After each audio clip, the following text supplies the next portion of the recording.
Benson from All Out Octane. I'm here interviewing Chief Tech Inspector Eddie Chu from CRA Racing.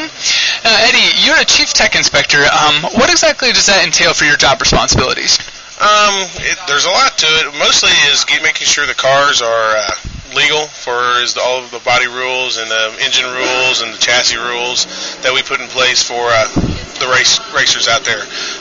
We check body templates with templates. We check the referee, what checks the heights and measurements of the cars.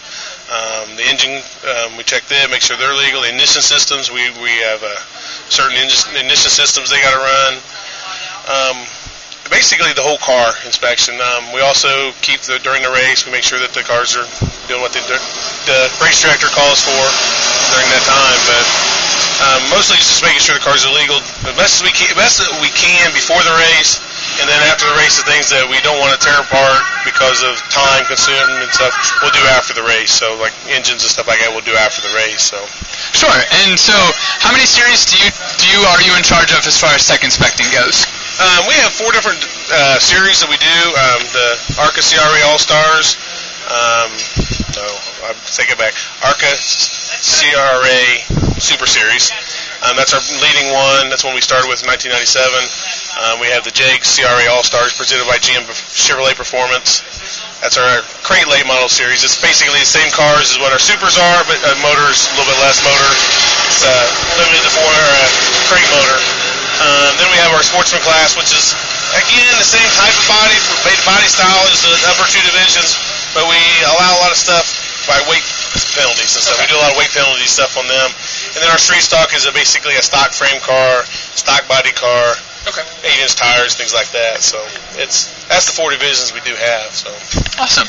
So with those 4 divisions, I'm sure that there's a lot of different technical inspections you have to go through. And with technology evolving so greatly, where do you see technology coming into play, electronical technology coming into play for your series and in general, and racing in general?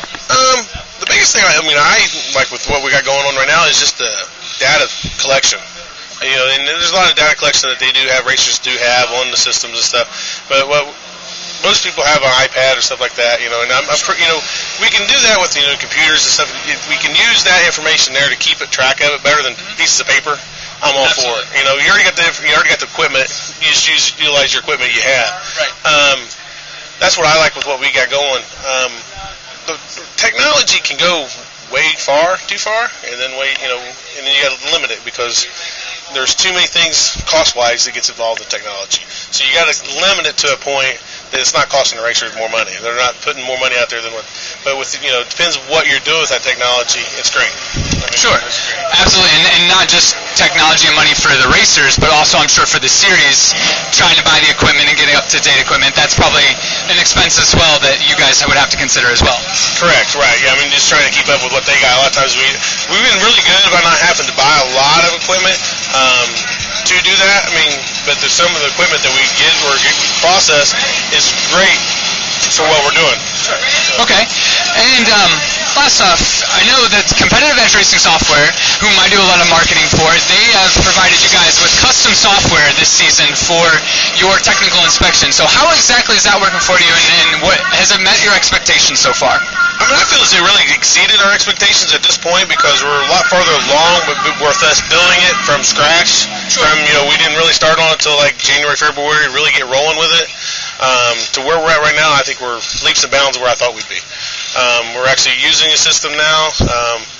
It's the data collection is just, the more I see it, it's just like huge. Just like, I have a kid in the candy store where I'm looking at doing this stuff. And that's where I talk about, the technology. It's simple. It's just a data collection with the technology. It's not, it's not adding anything as far as what the racers are doing or what we're doing. We're just collecting data in a simpler way. And then with what we got, it made it so much simpler. It's amazing the information that we've collected so far at these racetracks. Some of the racers are just like they're impressed with it so far. So absolutely, and I'm sure that as the season grows and as you get more comfortable with it, I'm sure their adaptation or your adaptation of technology will slowly trickle down to them and have them incorporate some more technology into their racing schedules and programs as well. I'm sure. Yeah, I feel it will. I think a lot of it's going to be. With what they see, what we're doing here, they'll see that the program done by Competitive Edge is going to be huge what they can do with their own. I mean, what she's got out there already, and hopefully they'll go on board with it, because it's that data collection is all they're looking for. It's easy. One location, all the information, and it's going to be. I know for me, I get that information all together like that. It's great. I mean, it's not I have to look for it back again. It's one place. Absolutely consolidated in one place, and kind of what Competitive Edge Racing Software's slogan is. Build effectively, work efficiently, place consistently, which allows when all that data is combined into one location, it makes it very, very simple to do so. So, Eddie, I greatly appreciate your time. Thank you very much. And I'm Brenton Fuller for All Out Octane, and I greatly appreciate your time.